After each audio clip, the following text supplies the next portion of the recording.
To understand the grim reality of the 41st millennium, you must first inhale the stagnant air of a hive world factorum. It is a foul miasma of recycled sweat, bitter promethium smoke, and the copper tang of dried blood. Here, humanity does not live. It merely exists within a suffocating cage of rusted iron and deafening machinery. Trillions of souls are born into the crushing dark of the lower levels, entirely deprived of agency or geographical mobility. They are destined to die in the exact same shadows without ever looking upon the natural light of a sun. An 18-hour shift at the stamping presses is not considered a cruelty. It is demanded as a holy obligation to the God Emperor. Above the endless rows of chained workers, cybernetic cherubs flutter on grotesque mechanical wings. Their rusted voxcasters blare relentless hymns of duty, sacrifice, and violent xenophobia. Every waking moment is saturated with dogma designed to crush the mortal spirit into unquestioning obedience. The standard Imperial citizen is a faceless cog, terrorized into dogmatic compliance and ground to dust to keep a monolithic war machine turning. In this galaxy, to harbor a single unauthorized thought is to invite agonizing ruin. To cast a sideways glance of pity toward a mutant is to summon the swift, brutal hammer of the Adeptus Arbites. These black-armored enforcers are the living embodiment of the Lex Imperialis. The Lex is the vast, merciless, and incomprehensibly complex legal code of the Imperium of Man. It is a labyrinthine structure of draconian law that varies wildly from world to world, yet remains universally lethal. The Lex Imperialis does not exist to protect the populace from harm. It exists exclusively to maintain absolute order and to root out the faintest whisper of sedition. Within this paranoid system, there is no concept of a fair trial. The fundamental maxim of imperial justice is a terrifying philosophical absolute. Innocence proves nothing. To the Arbites, a plea of innocence is merely the first lie told by a guilty soul. It is viewed as an arrogant assumption that a flawed, frail mortal can ever be completely free of sin in a galaxy tainted by chaos. If the local judges even suspect deviance, an entire hab-block will be violently purged in a storm of shock mauls and executioner rounds. The authorities know that it is infinitely better for 10,000 loyal citizens to be slaughtered than for one heretic to draw another breath. This is the inescapable weight of our era. It is a suffocating baseline of unending misery where the masses are violently bound by terror and blind, desperate faith. It is an oppressive rule of existence woven into the very fabric of human survival, so absolute that it permits no defiance and no hope. Yet the galaxy is vast, and the tapestry of fate is occasionally torn by forces beyond mortal comprehension. Even in the darkest of epochs, the crushing rigidity of this universal nightmare was destined to confront something entirely unthinkable. Chapter 2. The Impossible Artifact, the Warrant of Trade. To escape a labyrinth forged from 10,000 years of dogma, one does not look for a door. One seeks the impossible key. In an empire paralyzed by systemic decay, where entire star systems choke on the dust of endless bureaucracy, there exists a singular contradiction. It is the Warrant of Trade. To behold this artifact is to gaze upon a relic from a forgotten dawn, radiating a divine authority that predates the modern Imperium itself. It is not merely a legal document, but a holy testament enshrined in unimaginable majesty. The ancient charter is inscribed upon the most flawless human vellum, harvested from martyred saints. It is eternally preserved within a master-crafted Suspensor-field stasis casket, untouched by the decaying breath of the passing millennia. Its sweeping calligraphy was penned 10,000 years ago during the Great Crusade, serving as a pristine echo from a glorious age of unrestrained human expansion. Yet the true miracle of this artifact rests at the very bottom of the parchment. It is recorded in the oldest vaults that each of these original charters is authenticated by a literal drop of the God Emperor's own blood. This single, petrified crimson seal elevates a fragile piece of paper to the terrifying status of a divine mandate. The paradox of the Warrant of Trade is mind-bending to the rigid scholars of the present age. Trillions of scribes toil in the administratum, generating mountains of rigid laws that bind every living soul to a life of blind servitude.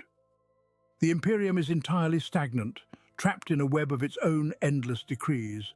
A planetary governor cannot alter a tithe schedule without drowning in centuries of redundant paperwork.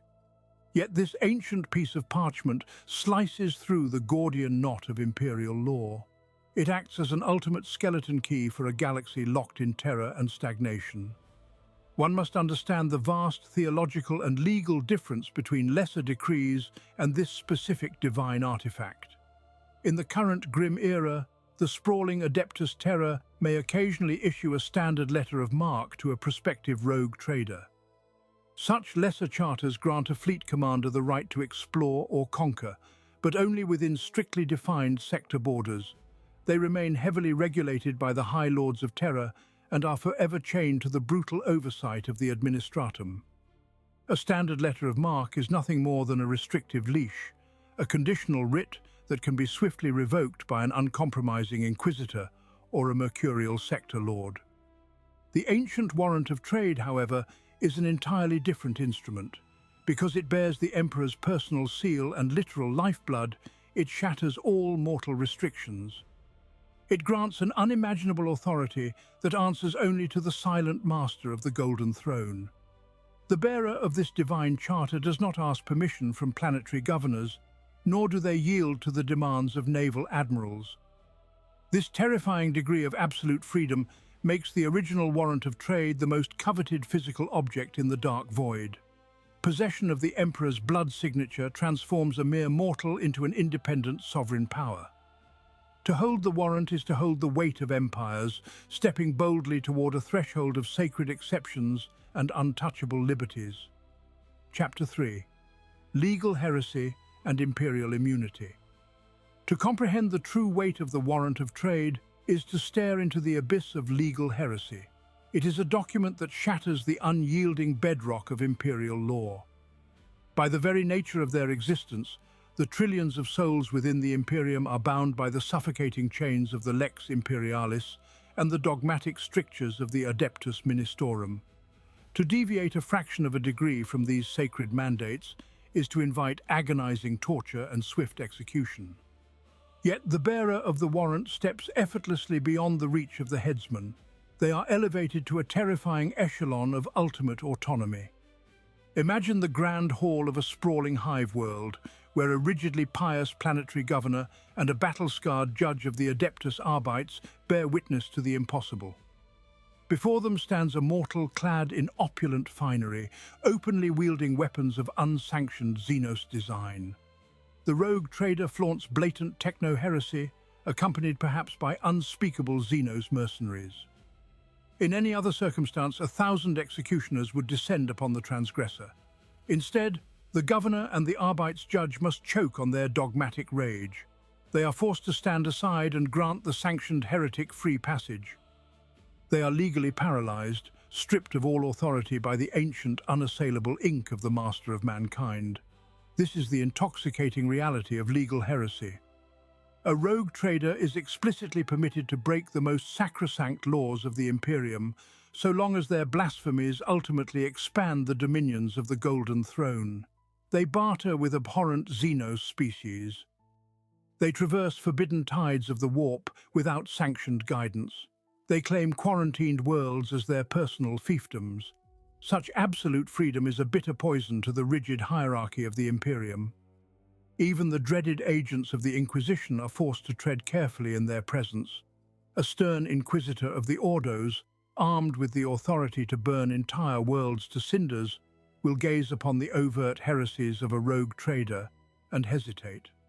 To strike at a bearer of the sacred warrant is to challenge the explicit, written will of the Emperor himself. It is an act that invites a massive political crisis, capable of tearing an entire sector apart in bureaucratic civil war. The Inquisitor must sheathe their blade, seething in the shadows, forced into a bitter political stalemate by the terrifying ancient authority woven into that frayed piece of parchment. This divine immunity is a terrible and intoxicating weapon. It transforms a mere human into a sovereign entity, unbound by borders and untouchable by terrestrial law. Yet mortal flesh inevitably withers, and a power of such unimaginable magnitude cannot be allowed to simply expire with the final breath of a single master. The absolute authority woven into the warrant demands a vessel that outlives a mere human lifespan, requiring the sacred blood of the chosen to carry this absolute jurisdiction forward into the suffocating darkness of the millennium. Chapter 4. The Burden of a God's Lineage. Such absolute immunity is not merely granted to a single, fleeting mortal. It is a sacred contagion, passing through the bloodlines of the rogue trader dynasties. Planetary governors rise and fall with the turning of the centuries, their localized empires turning to ash under the boot of rebellion or the encroaching dark. Yet the dynasties of the rogue traders endure across the millennia. They are lines of immortal nobility, anchored by a scrap of parchment that dictates the fate of entire sectors. Imagine the psychological burden, the sheer intoxicating arrogance of being born into such an exalted lineage. From their first breath, the heirs of these merchant princes are taught that they are entirely detached from the unwashed trillions of the Imperium. They do not answer to the local magistrates. They do not bow before the lords of a single world. They hold a mandate forged by a living God, and that divine right breeds a terrifying magnitude of pride. They look upon the desperate struggles of common humanity not with pity, but with the cold, sterile indifference of deities observing insects in the dirt. Yet this divine inheritance demands a baptism of blood. The transition of power within these exalted houses is rarely a peaceful affair. Behind the gilded doors of their ancestral estates, brutal succession wars rage in the shadows. Brothers and sisters turn upon one another with a ruthlessness that would shock the most hardened killers of the underhive.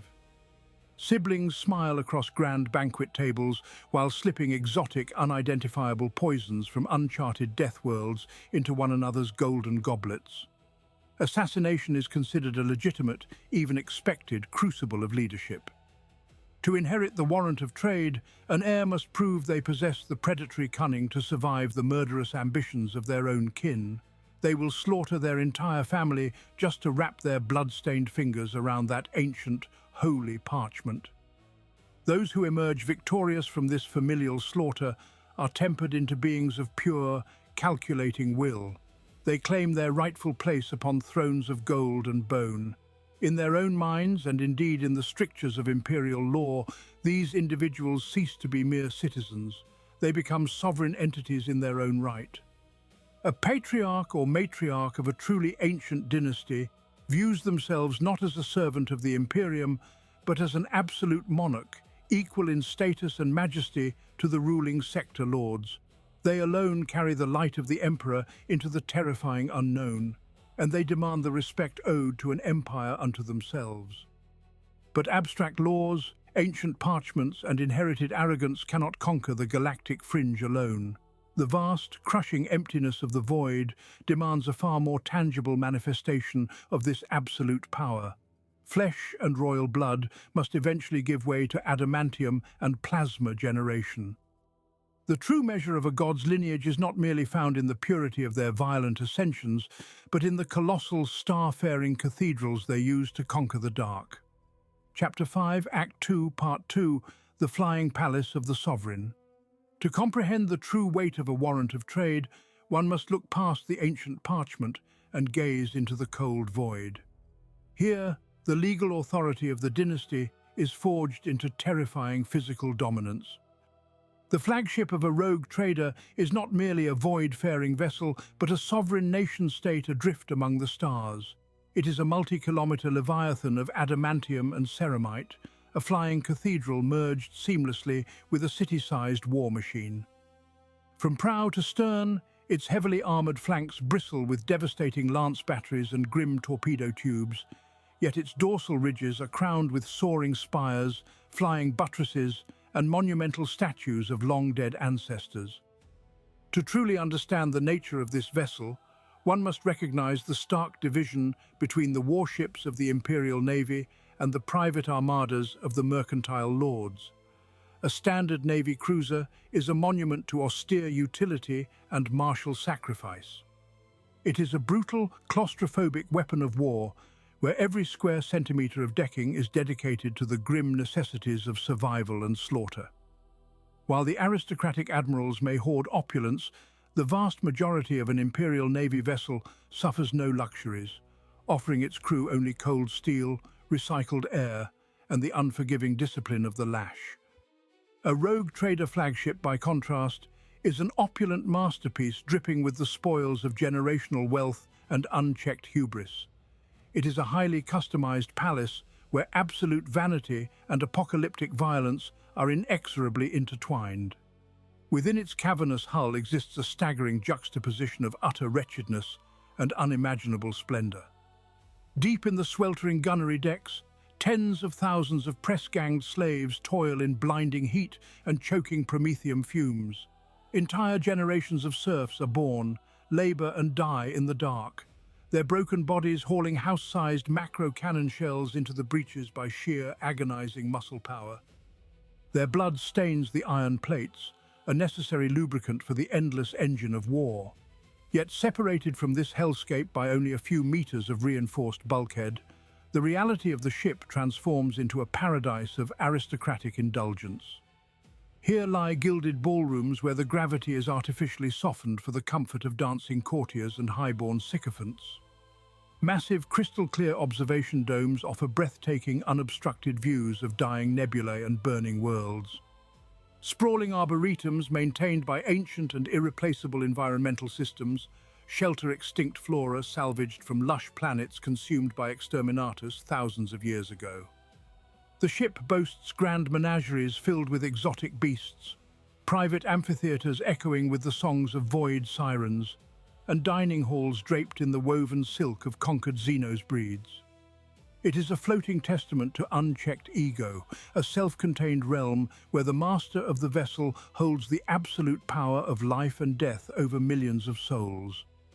Every vaulted corridor, every golden shrine, and every blood-stained gun deck points upward, converging upon the central nervous system of this vast, travelling empire. Ascending through the atmospheric strata of this flying city, past the choking smog of the lower decks and the perfumed air of the nobility, one finally reaches the pinnacle of the colossal structure. Beyond towering blast doors forged from the shattered hulls of vanquished enemies lies the expansive command bridge. It is upon this exalted deck, surrounded by glowing auspex banks and the murmuring chants of cybernetic choirs, that the singular architect of this grand expedition waits. Chapter 6. The intoxicating swagger of the Void King. To gaze upon the command throne is to witness a magnificent defiance of the galaxy itself. Behold the master of this floating realm, reclining with an intoxicating swagger that borders on the divine. Where the uncountable masses of humanity are clad in the drab, uniform misery of habweave and penal surge, the Void King is a breathtaking eruption of defiant colour. He is a vibrant, swashbuckling apex predator holding court in the oppressive blackness of space. Every inch of his attire screams of wealth that could purchase entire planetary systems and arrogance that would see those same worlds burned for mere sport. Over his broad shoulders rests a bespoke coat, fashioned from the shimmering, iridescent hides of a Xenos species, driven to total extinction by his own hand. It is a monstrously beautiful garment that practically hums with the audacity of its wearer. His hands rest lazily upon the gilded armrests of the throne, but even in repose, they are instruments of absolute, unyielding devastation. His fingers are heavily laden with ostentatious gold and platinum rings, yet these are no mere ornaments of vanity. They are Jokairo digital weapons, masterfully concealed archaeotech lasers, and miniature plasma emitters capable of vaporizing an armored assassin in the blink of an eye. At his hips rest twin pistols of priceless, forgotten provenance. Their polished ivory grips and intricate silver filigree brilliantly disguise the world-shattering archaeotech housed within their arcane firing chambers. He wears his immense lethal capability not as a vulgar threat, but as an undeniable, intoxicating promise. To exist in his presence is to feel the overwhelming gravitational pull of a soul completely unbound by the suffocating dogma of the Adeptus Terra.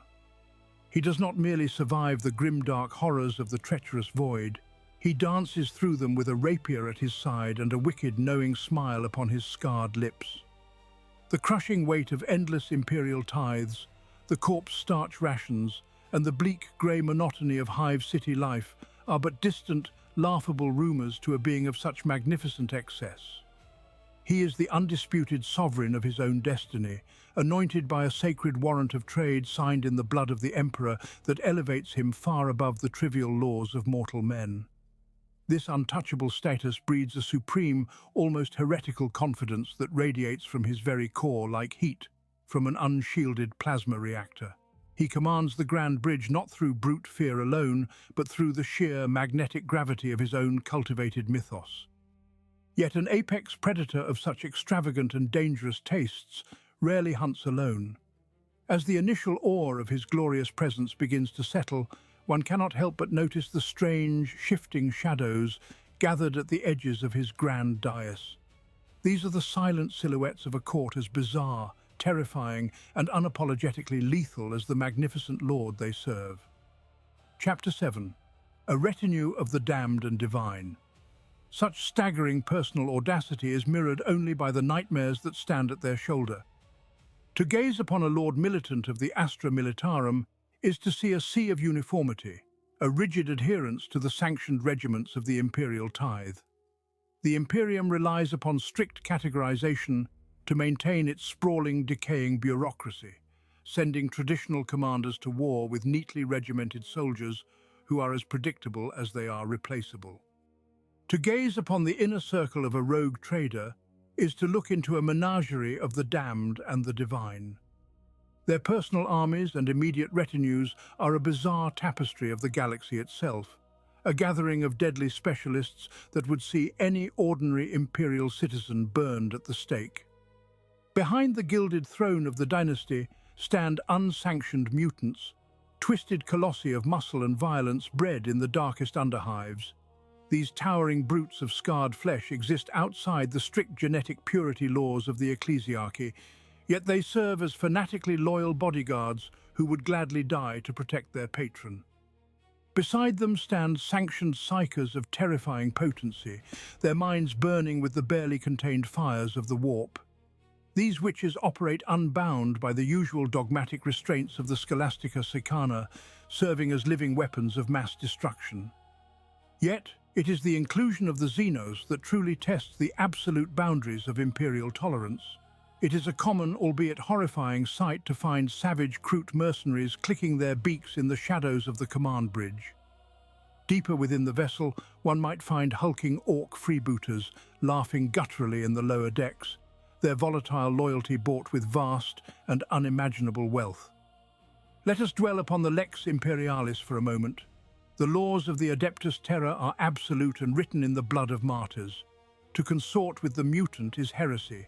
To harbour the witch is damnation.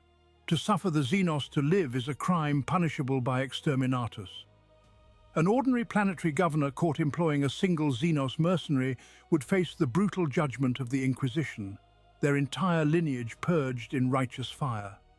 The rogue trader, however, brazenly parades these abominations in plain sight across the bustling orbital hubs of the imperial frontier.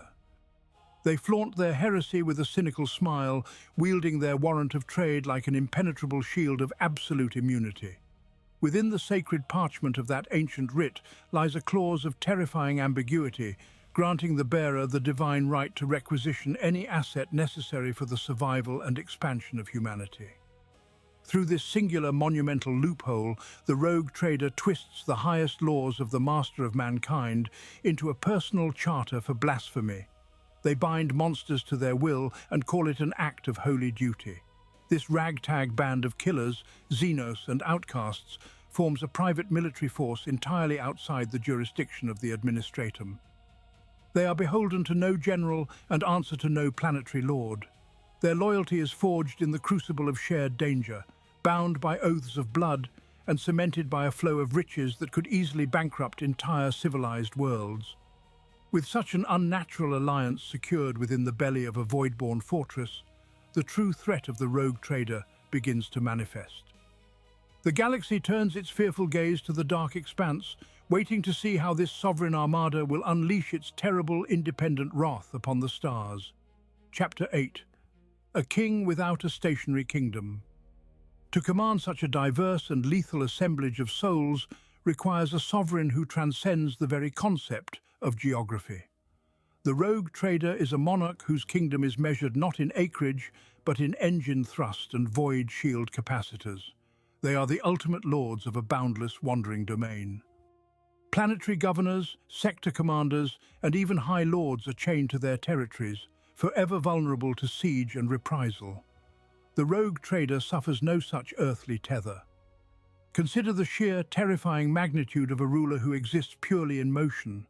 A mortal man might offend a planetary governor and face the executioner's blade, but when a planetary governor offends a rogue trader, the consequences are written in apocalyptic fire.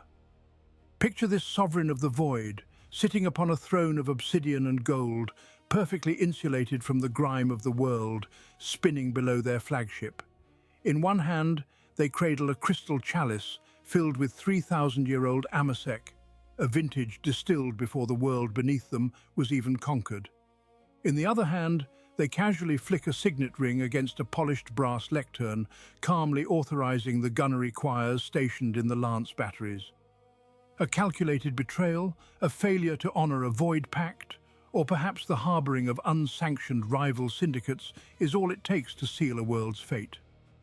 The rogue trader sips the ancient liquor, savoring the agonizingly rare notes of extinct flora, just as a heaven-rending beam of purest lance light erupts from the ship's ventral prow. The orbital strike pierces the atmosphere, turning clouds to steam and plasteel to ash. Below, a treacherous planetary magnate's private orbital spire, a monument to centuries of localized hubris, is vaporized in a single devastating heartbeat of blinding white plasma.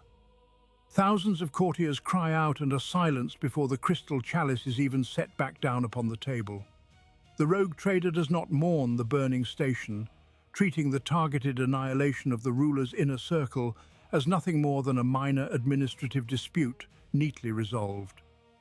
By the time the ashes begin to rain upon the glassed crater, the immense void ship has already begun its translation. The great vessel tears a bleeding wound in the fabric of reality and plunges into the swirling madness of the warp.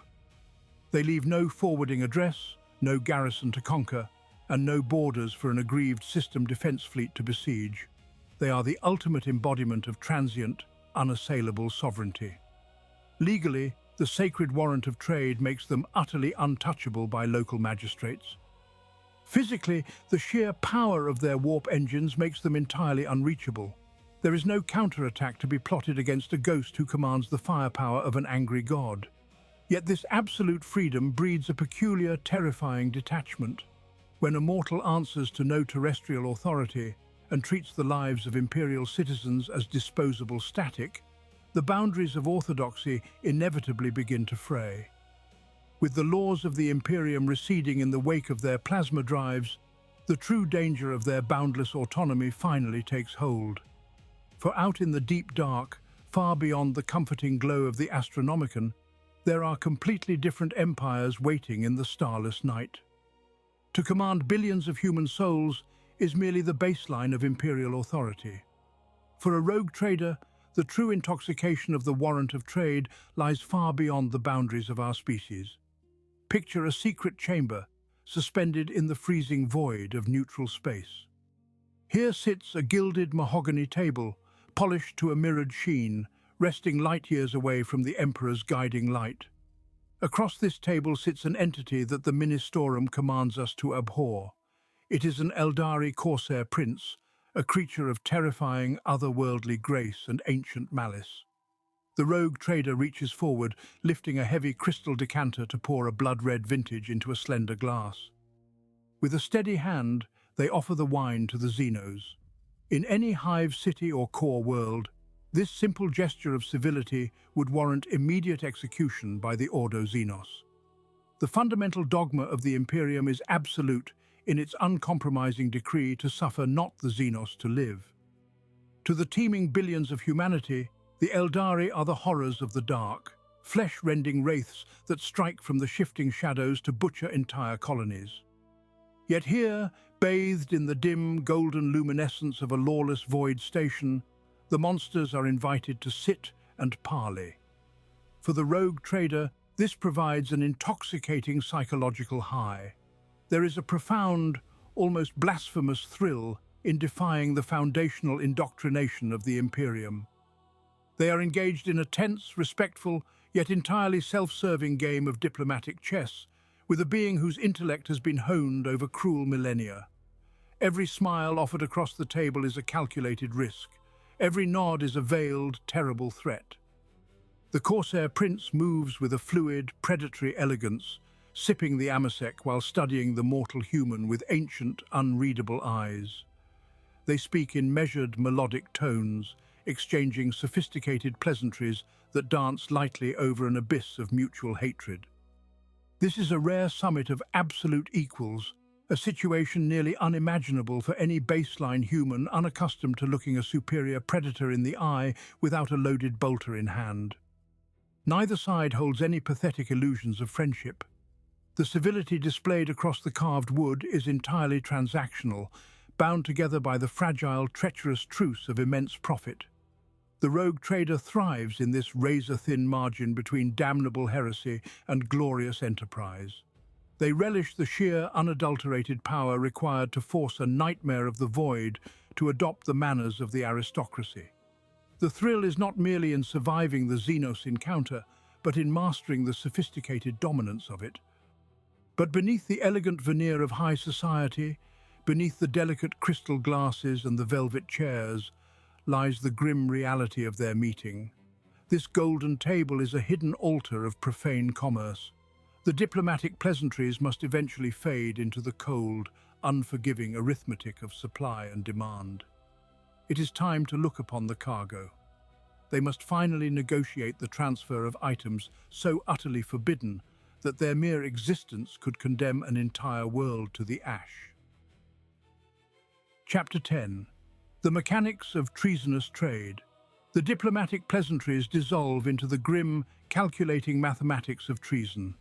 Deep within the cavernous cargo bays of the void ship, the true blasphemy of this gathering unfolds in shadows. Massive lifters push pallets of refined adamantium, volatile promethium, and pristine agri-world grain across the echoing loading ramps. These are the sacred resources of the Imperium, harvested by the blood and toil of loyal citizens, now freely surrendered to the Xenos. In return, the enigmatic Eldari Corsairs offer the forbidden fruits of their dying empire. They are insidious creatures, viewing every commercial transaction as a silent invasion, a soft foothold hammered into the borders of humanity.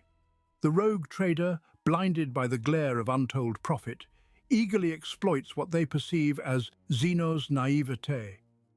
The Imperial Master trades the lifeblood of the Emperor's realm for crates of humming pulse weaponry, intricate anti-gravitic generators, and bolts of shimmering exotic silks woven by unnatural hands.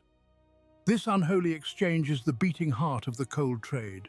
It is a vast, subterranean black market that festers like a dormant plague within the Imperium of Man.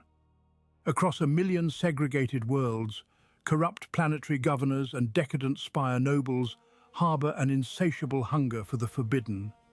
They crave Xenos artifacts, Xenos weaponry, and blasphemous technologies to flaunt their untouchable status above the suffering masses. The cold trade feeds this rotting desire, funneling highly illegal goods past the watchful eyes of the Adeptus Arbites and the Ordo Xenos. At the absolute center of this treacherous web sits the rogue trader, wrapping their profound heresy in the sacred parchment of their Warrant of Trade. The mental gymnastics required to justify such spiritual degradation are staggering. The sanctioned privateer does not see a smuggler when they look in the mirror. They claim they are merely exploiting the enemy, draining the Xenos of their material wealth to enrich the Golden Throne. They declare that bringing heretical technology into the galactic black market is a necessary evil, a form of aggressive intelligence gathering. Every illicit exchange of Xenos optics or Xenos armaments is masked as a noble sacrifice made for the ultimate survival of the human species.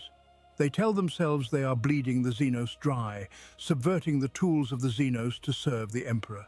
It is a convenient, arrogant lie, polished to a brilliant sheen by centuries of absolute, unchecked power. Across the hangar bay, the Eldari smile their cold, arrogant smiles, entirely willing to let the greedy human believe he is the undisputed master of the deal. The ancient Xenos quietly understand that every Imperial world seeded with their psych-reactive technology is a world slowly being woven into their own inscrutable, manipulative designs. The human loading crews labor in absolute silence, ignorant of the spiritual poison they are hauling into the armored belly of their ship. With every Xenos crate secured in the hold, the sacred line between loyal servant and damned heretic blurs into absolute nothingness. It is a spectacle of complete moral decay, a transaction soaked in the silent damnation of all involved. To witness such a profound betrayal of human purity is a heavy burden, a sight that would shatter the restraint of any true believer. To witness such commerce firsthand is to invite madness into a pious soul. Imagine the grand reception hall of a void-faring galleon, draped in the sacred banners of the God Emperor. At the center of this sanctified space stands the rogue trader, wearing a smile of practiced diplomacy. He extends an open hand, ungloved and willing, to grasp the slender, treacherous fingers of an Eldari corsair. It is a polite exchange of pleasantries, a mutual acknowledgement of profit spoken in cultured, silken tones. Yet just beyond the periphery of this cordial blasphemy stands a figure drowning in a silent, suffocating agony. Observe the Ministorum priest stationed in the shadows of the ornate bulkheads. His vestments are heavy with the purity seals of 100 sanctioned crusades. Every muscle in his rigid frame is locked in a state of absolute trembling tension. Thick, dark veins bulge against the pale skin of his temples, throbbing with a blood pressure that borders on a lethal stroke. His hands are clamped around the haft of his sacred rosarius with a white-knuckled grip so desperate it threatens to shatter the holy relic. Inside his mouth, he tastes the foul, metallic acidity of rising bile. He has been conditioned since birth to abhor the Xenos, to scream litanies of hatred at the mere scent of the Xenos. Slung across his back is a master-crafted flamer, its promethium tanks fully pressurized and hungry for release. His finger twitches with the primal urge to depress the ignition rune.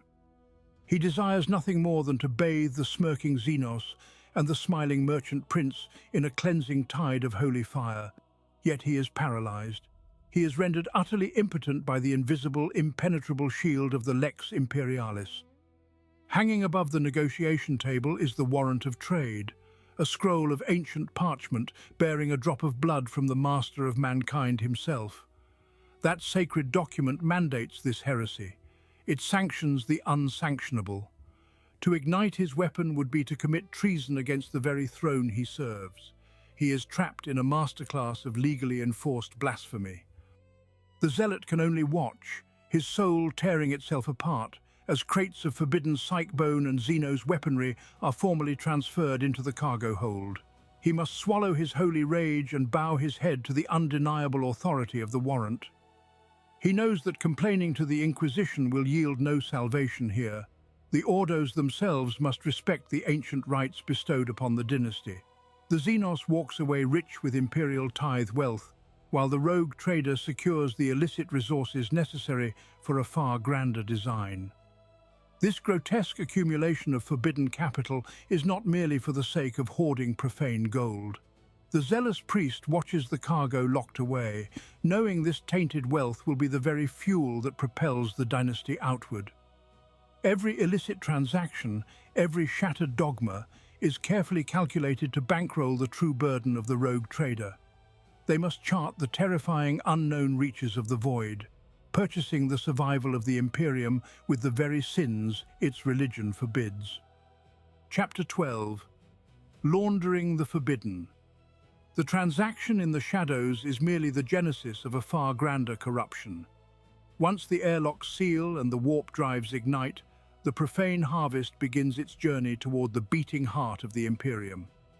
The rogue trader no longer acts as a mere explorer, but as the supreme architect of a colossal interstellar cartel. They possess the mercantile cunning to wash the stench of heresy from their tainted cargo. Through a labyrinth of shadow syndicates, blind merchant guilds, and forged administrator manifests, forbidden xenotech is quietly sanitized. Weapons of unfathomable Xenos design are dismantled and logged as rare archaeotech salvaged from dead human worlds. Vials of intoxicating Xenos narcotics are rebranded as exotic rejuvenation serums. The taint of the Xenos is buried beneath avalanches of stamped parchment and crimson wax seals. By the time these spoils cross the heavily patrolled boundaries of the Segmentum Solar or the Calixis sector, they are no longer contraband. They are priceless treasures destined for the highest echelons of human aristocracy. This is the ultimate sickening hypocrisy of the Imperial apparatus. In the suffocating depths of the underhive, a billion-strong underclass is fed into the meat grinder of industry, taught to loathe the Xenos and burn the witch. They die coughing up ash and blood in the name of absolute human purity. Yet far above the smog layers, in the gilded spires of Terror and Scintilla, the elite covet the very abominations they command the poor to destroy. Within soundproofed, velvet-lined auction houses, planetary governors and high lords gather in absolute secrecy. They wager billions of credits for curiosities that would see a common citizen executed by the Inquisition on sight. A sector lord casually drapes a polished Eldari soulstone around her neck, admiring its ethereal shifting glow in a crystal mirror. She is entirely ignorant of the weeping, trapped consciousness screaming inside the gem. To her, the eternal torment of an ancient Xenos soul is nothing more than an exotic conversation piece to be flaunted at the next grand ball. The immense fortunes generated in these decadent dens flow directly back into the vast coffers of the rogue trader. This shadow economy is the lifeblood that maintains their colossal armadas. Every billion credit vanity purchase pays for heavy macro cannons, temperamental plasma drives, and the wages of void-hardened mercenaries. The laundering of forbidden artifacts is an empire-building mechanism disguised as high society commerce. But despite the mountains of wealth accumulated in the treasuries of these merchant princes, the sprawling spires of the Imperium hold no lasting appeal for them. The gilded cages of civilized worlds are ultimately stifling to a soul forged in the absolute dark between the stars. This staggering influx of capital is not the final objective. It is merely the necessary fuel for an infinitely grander ambition, an inexhaustible resource meant to push their prow ever outward, far beyond the comforting lies and rigid borders of the Emperor's domain. The gilded spires and venomous courts of imperial nobility fade into the sterile hum of the void ship bridge. The vessel has reached the Mandeville Point. This is the threshold of reality, where the physical universe bleeds into the churning nightmare of the warp. But they are not merely diving into the immaterium to travel from one subjugated sector to another. They are piercing the final veil of the galactic fringe. The ship charts a course outward, aiming for the halo stars or the cursed expanse of the ghoul stars. This is the precipice of the absolute unknown. For 10,000 years, the master of mankind has projected his divine will across the galaxy. The Astronomican is the psychic lighthouse that guides every imperial vessel through the howling tempest. It is the golden thread that binds a million worlds together in obedient, grinding survival. But as the void ship hurls itself outward, that radiant golden light begins to gutter and die. The chorus of the astropathic choir goes utterly, terrifyingly silent. Deep within the armored heart of the ship, the navigator sits in a blistered sanctum. For the first time in their mutant lifespan, they open their warp, perceiving eye and see absolutely nothing. They are completely, profoundly blind. The Emperor's light does not reach this far into the black. The crew feels the loss like a sudden physical amputation. A suffocating terror grips the lower decks as thousands of indentured voidsmen realize they have been severed from the grace of terror. The comforting oppression of the Imperial creed has vanished entirely. Out here there are no tithes to pay, no inquisitors to fear, and no forgiving gods to pray toward. There is only an endless, freezing, terrifyingly empty dark. Yet upon the command throne, the rogue trader does not share this creeping dread. They stare into the abyssal void with a predatory smile carved across their face. The velvet cloaks of politicking and the suffocating rules of high society have finally been shed. In this crushing cosmic silence, they are no longer just a merchant prince or a courtly diplomat. They are an apex conqueror stepping confidently off the torn edge of the known map. This is the true hidden prize bestowed by their sacred Warrant of Trade. It is the intoxicating taste of absolute unbridled freedom. Without the Emperor's light to cast rigid shadows, the rogue trader becomes the sole arbiter of reality. Their spoken word is the only law that holds back the encroaching madness of the cosmos. The warp finally spits them out into uncharted space. The void ship shudders violently as it translates back into the cold stillness of real space. The star systems before them have never known the righteous tread of humanity. They are cosmic graveyards filled with fading suns and silent, ruined spheres. The exhilaration of the crossing gives way to the harsh reality of the frontier. Unfathomable treasure and ancient doom wait intertwined in the blackness. The time for gazing into the abyss from the armored safety of the void ship is over. The true test of their mandate requires them to cast their eyes downward into the dark. They must prepare the landing craft and ready their arms. The dead worlds waiting below must be explored. Chapter 14. Tomb Raiders of the Dark Age. The heavy ploughscrete seal fractures with a groan that shakes the very bedrock of the dead world. For 10,000 years, this subterranean vault has slept beneath layers of radioactive ash and the pulverized bones of a forgotten human empire. Now the darkness is pierced by the stark white beams of luminous rays. A rogue trader steps across the threshold, their long coat catching the stale wind of the tomb. This is not the grinding mud of a trench line, nor the blood-soaked deck of a boarding action. This is a surgical raid into the abyss, driven by a hunger that burns hotter than plasma. This is the pursuit of archaeotech.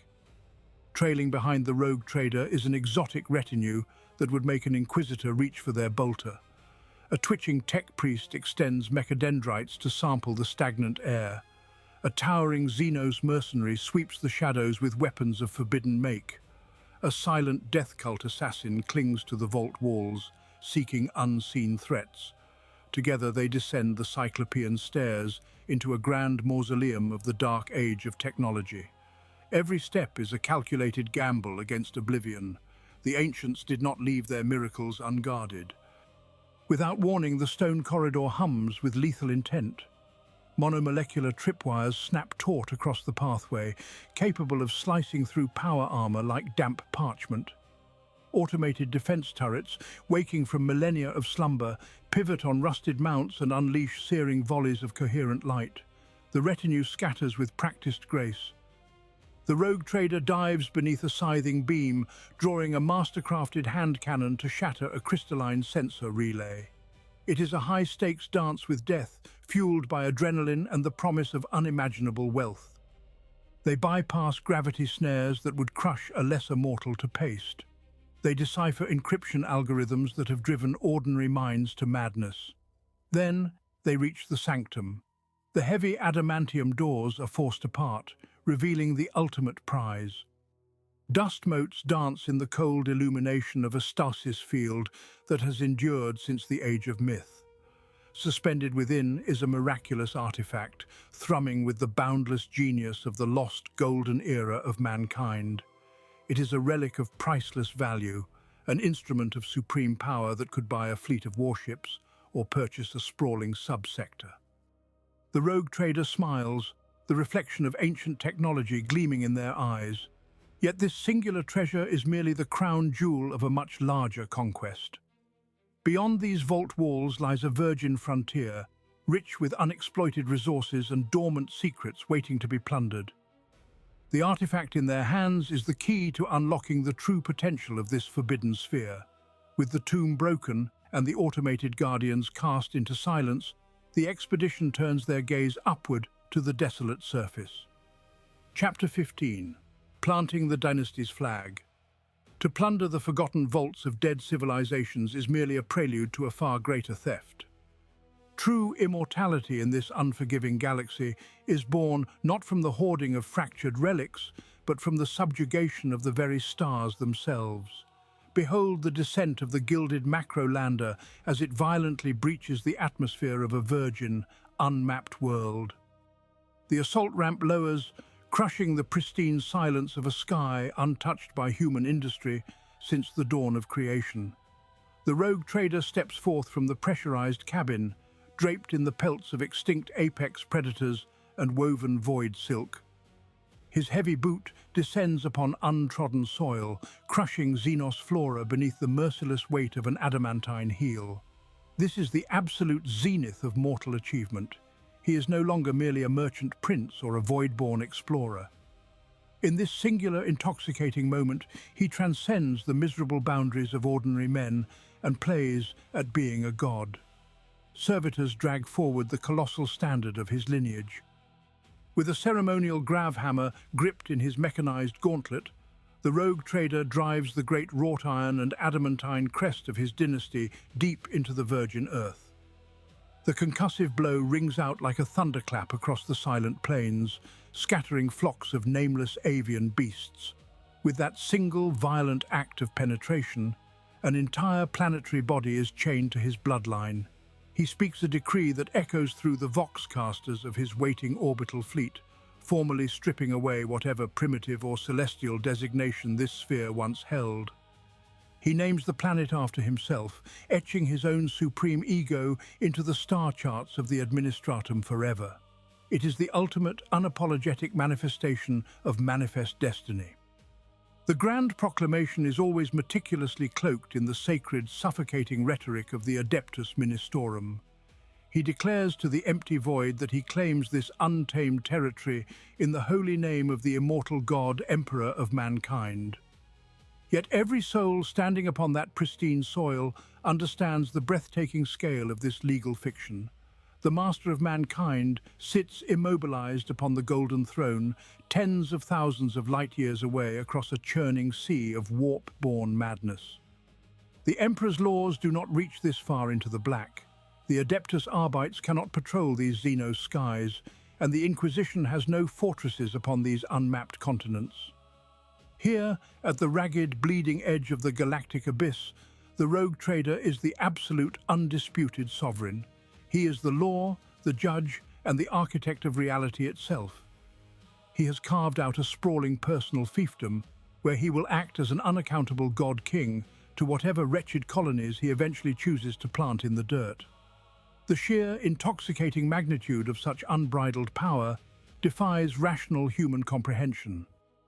To look up at a strange, burning Xenos sun and know that every jagged mountain, every rolling ocean, and every raging atmospheric storm belongs entirely to you is a nectar that fundamentally poisons the soul with supreme arrogance.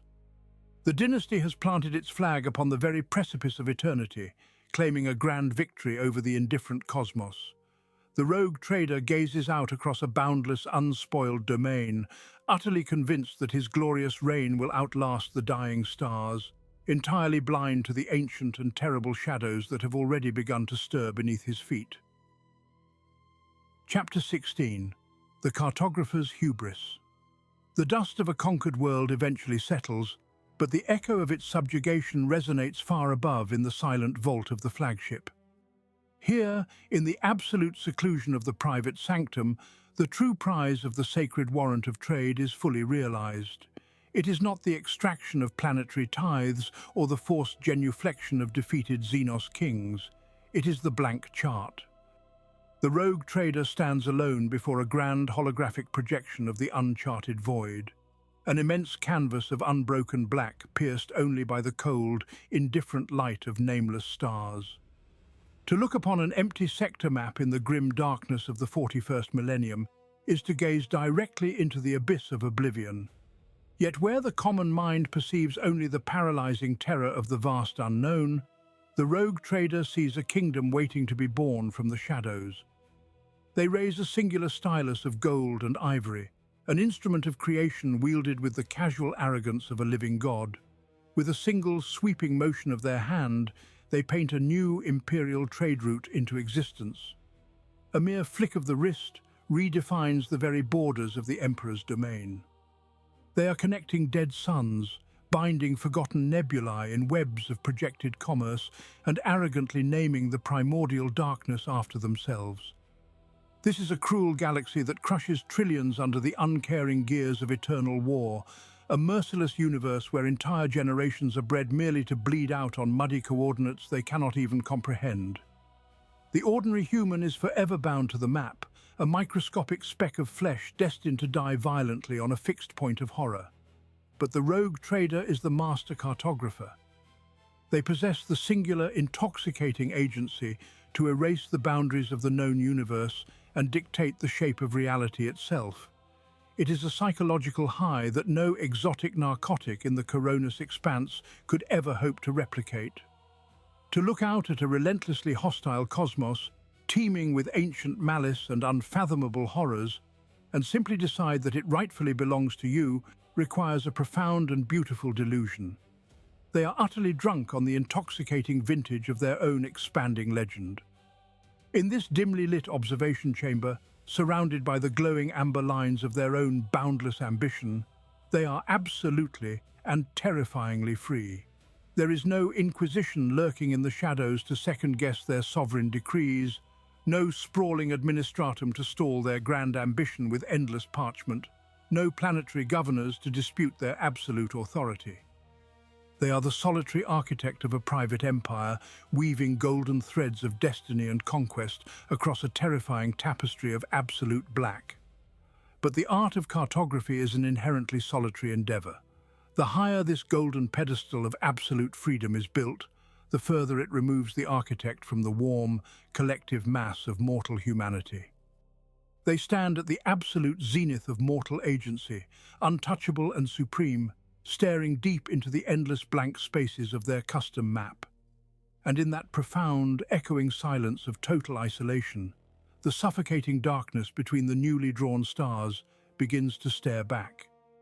But the coin of absolute liberty has a dark and terrible reverse.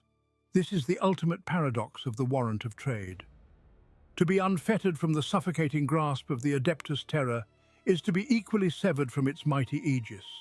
You have left the grand, grinding machinery of the Imperium far behind to claim the endless stars for yourself.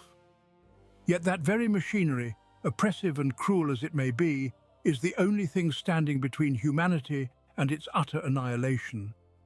Consider the terrifying moment a localized warp storm collapses your Geller field, or when the silent shadows of uncharted asteroids suddenly birth a swarm of jagged Xenos raiding ships.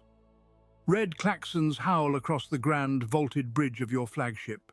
Sirens scream a mechanical chorus of impending doom as catastrophic hull breaches and plasma fires are frantically reported across the lower decks. The blood of your crew begins to freeze as the gravity of the situation settles over the command deck. In the frenzied chaos surrounding the command throne, you watch your loyal Vox officer scream into the comms console, while your prime astropath bleeds from the eyes, sending a desperate psychic shriek to the choir in hopes of summoning the sector fleet. He bleeds his soul into the Voxcasters, pleading for the thunderous arrival of the Adeptus Astartes to repel the borders. He weeps as he waits for the familiar, comforting crackle of Imperial reinforcements acknowledging his frantic distress signal. Instead, he is answered only by the howling, dead static of the deep void. There is no backup coming to save you. There is no Imperial Navy armada burning their massive plasma drives to break the siege. There are no drop pods filled with transhuman angels of death preparing to strike down your enemies. For all your wealth and unparalleled autonomy, you are entirely, hopelessly on your own. The grand isolation of the rogue trader transforms instantly from a crowning glory into a suffocating tomb. The cold void does not care for your ancient lineage, your hoarded wealth, or the sacred parchment of your warrant. It only knows that you have strayed far beyond the heavily fortified borders of the Emperor's flock. True freedom in the 41st millennium is merely the freedom to die unmourned and alone in the unfeeling dark. When the great tether to holy terror is finally severed, the abyss eagerly reaches out to claim what is left. Your magnificent vessel is no longer a conquering galleon, but merely a solitary beacon of warmth and fragile meat adrift in a freezing, endless ocean. The terrible realization dawns upon you as the hull begins to groan under the relentless assault. The bloody scent of your absolute vulnerability drifts far beyond the veil of real space. By claiming your magnificent independence, you have unknowingly rung a dinner bell for the ancient, unfathomable malice that dwells in the unmapped cosmic deep. There are formless nightmares waiting in the blackness, things that explicitly hunt those arrogant enough to wander into the shadows without the impenetrable shield of mankind. Chapter 18. The Old Horrors of the Halo Stars. The silence of the uncharted void is not a sanctuary, it is a hunting ground. Beyond the Emperor's light, the shadows are thick with ancient things that ruled the galaxy long before Terra spawned its first kings. To step into the Halo Stars is to step into a graveyard where the dead do not sleep cleanly. A rogue trader may stand upon the bridge of a mighty cruiser, wrapped in the absolute authority of the Golden Throne. They may proudly bear a Warrant of Trade, a sacred relic of vellum and ink signed by the master of mankind himself. But out here in the freezing dark, that holy document is utterly worthless. The universe does not care about human laws. A piece of parchment offers zero physical protection against the monstrous realities that wait beyond the map. When a sleeping Necron tomb world begins to stir beneath the crust of a dead planet, its soulless lords do not recognize Imperial immunity. They see only vermin infesting their forgotten domains. The ancient cosmic entities of the deep void are indifferent to titles and bloodlines. They are waking up, stretching their formless limbs across the stars, and they are hungry. Consider the Sloth, the carrion lords of the shadowed sectors.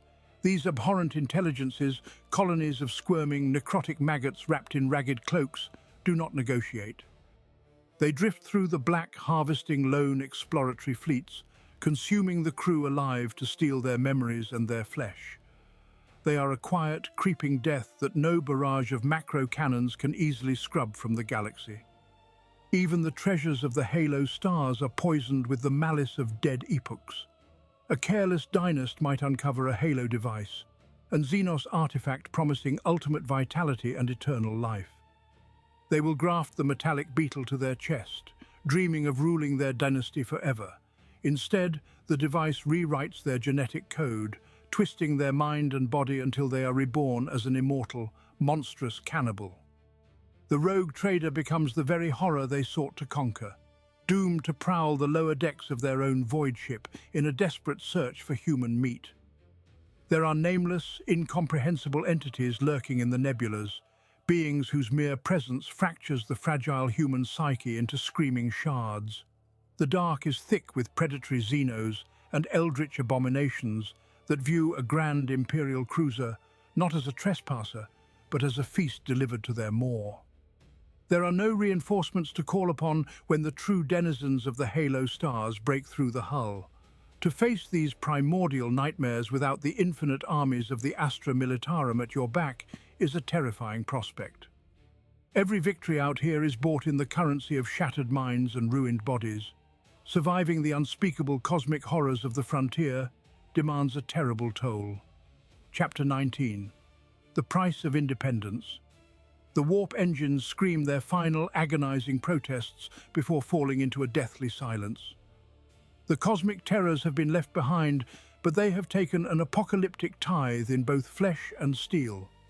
Once a soaring cathedral of gold and adamantium, the flagship now limps through the suffocating dark as a crippled leviathan. Plasma fires gutter in the shattered dorsal ridges, while precious atmosphere bleeds out into the vacuum in shimmering crystalline clouds.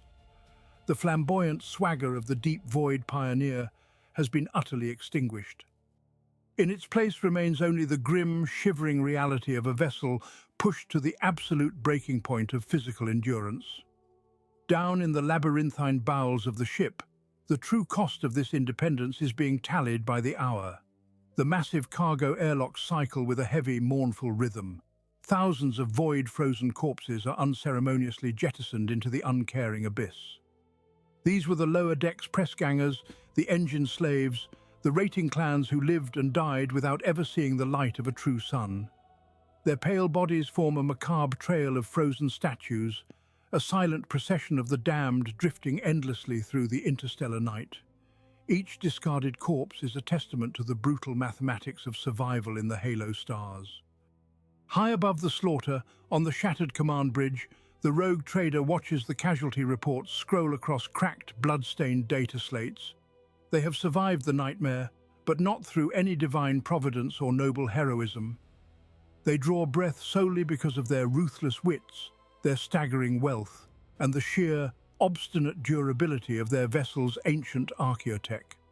The sovereign warding fields are burned to slag, and the sanctified bulkheads are weeping irradiated coolant onto the decking. Every single breath drawn by the officers on the bridge has been paid for by the suffocating deaths of 1,000 indentured souls below. Out here, far beyond the comforting glow of the Emperor's realm, the reality of their isolation settles like a shroud. There are no astropathic relays waiting to hear their desperate pleas. There are no Imperial Navy battle fleets patrolling the nearest sector to offer salvation or supplies. They are utterly alone in a universe that actively hates them.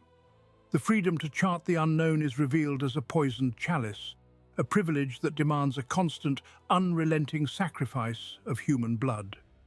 The sacred Warrant of Trade grants them absolute sovereignty over their realm, but in the deep void, sovereignty is merely the right to die without anyone witnessing your end. The flagship groans like a dying beast as internal blast doors slam shut over the ruined decks, burying the unrecovered fallen in iron tombs. They must press onward, blindly navigating the bleeding remnants of their kingdom, for to stop is to invite the hungry dark to finish its work. Yet as the crippled vessel plunges deeper into the uncharted black, the suffocating silence of the dead begins to whisper a profound truth about their chosen path. Chapter 20. The Ultimate Juxtaposition of Doom. Consider the ultimate destination of the boundless wanderer. Beneath the astronomical wealth and the unimpeachable legal immunity lies a far more common terminus. Picture a shattered world at the edge of the galactic halo, an unmapped and nameless rock drifting through the silent dark. Here lies the supreme conqueror of the unknown, the untouchable sovereign of the void. They are bleeding out alone on barren Xenos stone. They are dressed in bespoke finery woven from the silk of extinct Terran worms and threads spun from the hearts of dead stars. Now that irreplaceable tapestry is torn to ruined rags and soaked heavily in their own freezing blood. This is the final macabre juxtaposition of their magnificent doom.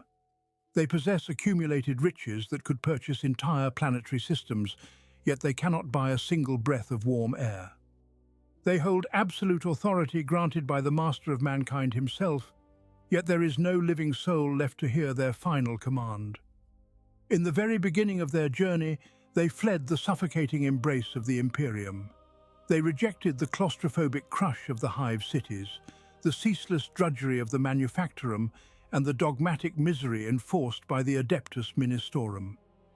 They sought to break the heavy chains of a stagnant empire and carve their own brilliant destiny among the uncharted stars. They achieved that impossible, glorious dream. They lived a life of absolute, intoxicating sovereignty.